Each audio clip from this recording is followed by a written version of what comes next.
একটা সময় ছিল আমি খুব হাসতে ভালোবাসতাম, কিন্তু এখন আর হাসতে ভালো লাগে না। কেন যেন মনে হয় জীবনে সব হাসি আনন্দ হারিয়ে গেছে। রাত মানে কেউ প্রিয়জনের ফোনের অপেক্ষায়, আবার কেউ প্রিয়জনকে ভোলার চেষ্টা। তাকে কখনো খোঁজো না যে পৃথিবীতে বেশি সুন্দর, বরং তাকেই খোঁজো যার কারণে তোমার পৃথিবীটা সুন্দর।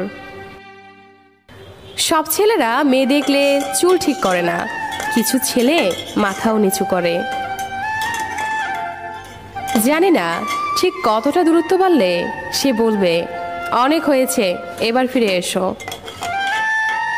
আমি সত্যি বোকা, তাই আজও তোর ফিরে আসার অপেক্ষা করি। বলবো না ভালোবাসি, করবো না জোর, চাইলেই ফিরে আসিস।